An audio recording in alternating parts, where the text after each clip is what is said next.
सुजानगढ़ की station road पर शास्त्री बाबू के पास बर्तन की दुकान से करीब 50,000 रुपये कीमत की 35-40 कांसे की थालियां चोरी के मामले में कोतवाली पुलिस ने एक आरोपी सन्नी नट निवासी मसूरिया जोधपुर को गिरफ्तार किया है। घटना 9 जून की है।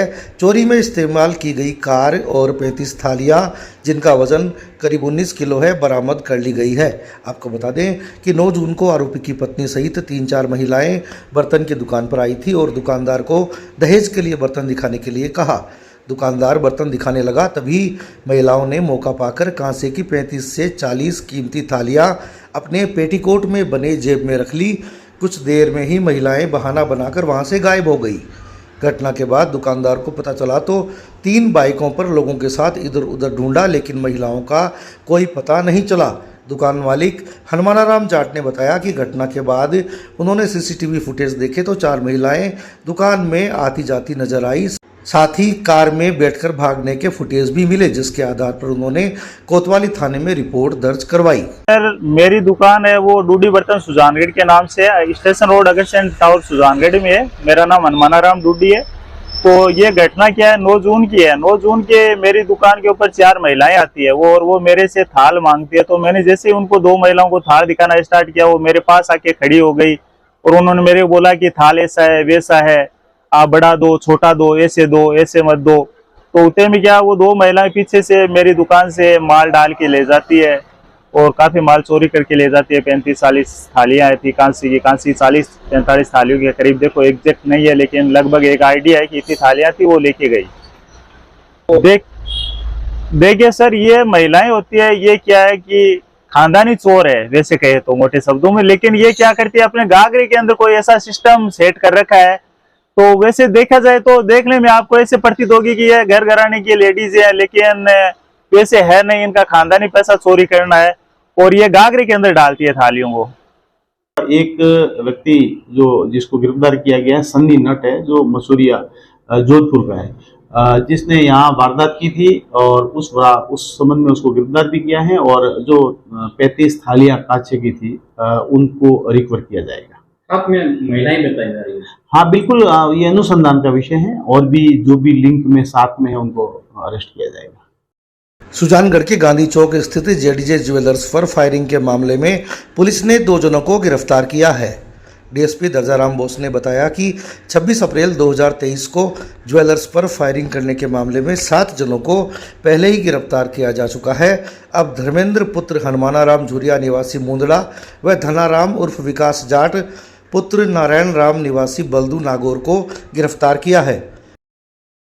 2023 के अंदर जेडीजे जो ज्वेलर्स हैं, व्यापारी है सुजानगढ़ का, इस पर जो फायरिंग हुई थी उसमें पहले कई अपराधियों को गिरफ्तार करके जेसी करवा दिया गया था और 2 अपराधी शेष थे जिनको अब गिरफ्तार किया है। एक तो धर्मेंद्र झुरिया है जो मुंदड़ा का रहने वाला है, दूसरा धनाराम उर्फ विकास जो बल्दू पुलिस थाना जो भी निम्बी जोधा नया बना उसका है।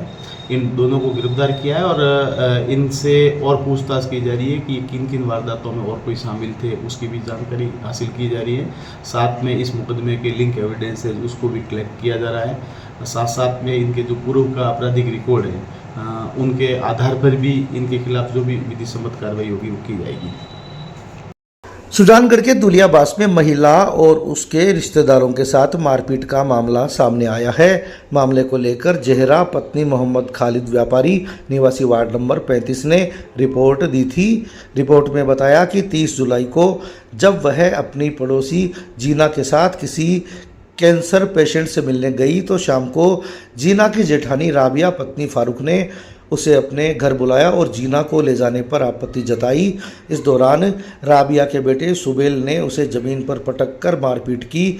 जब वह भागने लगी तो कुछ और राबिया के रिश्तेदार आ गए और उसे गंदी गालियां देते हुए मारपीट की। मामले की जानकारी मिलने पर जहरा का बेटा रेहान, जाहिद कुरैशी, मुशर्रफ व देवर आसिफ बीच बचाव करने आए तो उनके साथ सुबेल, फारूक, कयूम और मुंशी ने मारपीट की और घायल कर दिया। मेरा गांव सुजानगढ़ चूरू जिला है, दुलियाबास वार्ड नंबर 35 और ये मेरे भाभी जी है। तो इनके साथ मारपीट हुआ है, तो मारपीट धोखे से हुआ है। ये जो इसके गांव की एक लड़की है उसका नाम है राबिया, जिन्ना नाम है उसका, तो उसके साथ में ये हॉस्पिटल आई थी। पहले तो मतलब कैंसर मरीज से मिलने गई थी, उसके बाद में हॉस्पिटल आई। हॉस्पिटल से 4 बजे गई है लोग घर पे जाने के बाद में उसकी जेठानी थी, क्या नाम अभी राबिया नाम था उसका। तो उसने इसको धोखे से बुलाया अपने घर पे, तो उसका जेठ है, नसीब नाम है उसका। तो उसके घर पे बुला के उसके साथ पूछताछ की। बोलता है कि जीना के साथ में किधर गई थी तू? बोलते है तू मेरे देवर को मिलाने के लिए जीना को लेके गई। तो ये बोली मैं नहीं लेके गई। तो इनके बीच में गाली गलौच हुई, उनके घर में, नसीब के घर में गाली गलौच हुई। तो राबिया का बेटा आया, ये दोनों लेडीज लड़ी, तो राबिया का बेटा आया। राबिया का बेटा इनको बुरी तरह से गाली गलौच की, भयंकर तरीके से गाली गलौच की। तो इन्होंने उसके ऊपर हाथ उठाया, थप्पड़ मारा। ये थप्पड़ गाली गलौच करने के बाद थप्पड़ मारा, तो उसने क्या किया, इसको नीचे डाल दिया जमीन पे और लातों गुस्से से पेट पे मारा इनको। उसके बाद में ये बचाव करके अपना रोड से बाहर निकली। बाहर निकलने के बाद में कयूम नाम का लड़का था, वो भी इनके पीछे भाग के आया घर पे। फिर क्या हुआ, अपना बचाव करने के लिए अपने बच्चे को बुलाया और अपने देवर आसिफ को बुलाया, अपने नानदे को बुलाया। उनको बुला के बताई बात। बताने के बाद वो सामने वाले फिर वापस लाठियां लेके आए मारने के लिए। तो फिर वापस में लाठियां हुई, मारपीट हुई। अभी हमारा मुकदमा दर्ज किया हुआ सुजानगढ़ कोतवाली थाने में। इनके पेट पे लगी हुए और ब्लीडिंग स्टार्ट हो गई थी। अभी ब्लीडिंग में इंजेक्शन वगैरह लगा तो थोड़ा बहुत आराम आया है। एक तो बच्चा है रेहान, 16 साल का है, उसके दोनों पैरों पे चोट लगी है, सर पे चोट लगी है, कंधे पे चोट लगी है। और एक हमारा भांजा है जो उसका पिताजी नहीं है, वो हमारे पास में रहता है, उसके भी नाक पे थोड़ा हड्डी क्रैक है और इधर भी चोट लगी है और थोड़ा कोहनी पे हाथ पे भी लगा हुआ है। सुजानगढ़ में ट्रक व्यवसायियों का शुक्रवार को 5वें दिन भी डीटीओ ऑफिस के सामने धरना जारी रहा।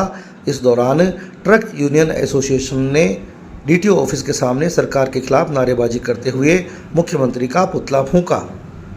इस दौरान धरना व चक्का जाम की वजह से डीटीओ ऑफिस के सड़क के सामने वाहनों की लंबी कतारें लग गई। ट्रक यूनियन के अध्यक्ष हेतराम खिलरी ने कहा कि उनकी मांगें नहीं माने जाने पर बड़ा आंदोलन किया जाएगा। वहीं मांगें पूरी नहीं होने तक डीटीओ ऑफिस के सामने अनिश्चित धरना व चक्का जाम जारी रहेगा।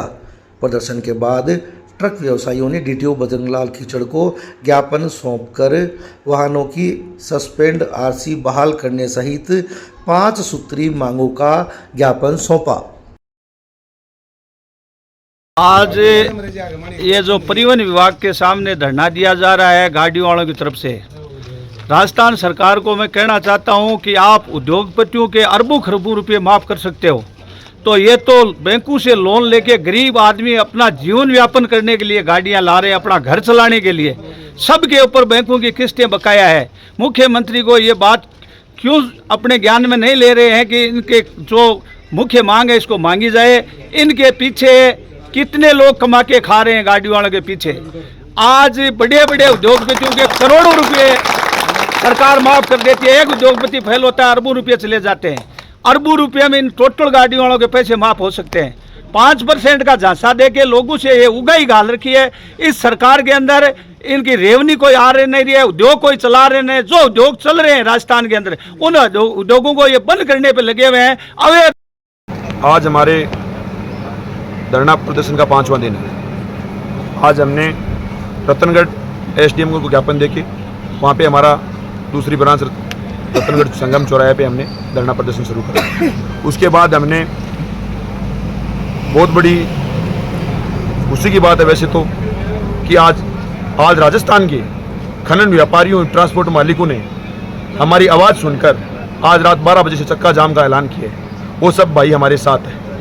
उसमें अगर राजस्थान में सुनाई दे दिया हमारी आवाज़, आज राजस्थान में पहुंच गई तो हमारे मुख्यमंत्री महोदय को भी सुनाई दे। इसलिए हम सब ने मिलकर निर्णय लिया है कि मुख्यमंत्री जी ऐसे तो नहीं सुनेंगे। उनका हमने पुतला दहन करके उनको आवाज़ पहुंचाने की कोशिश की है।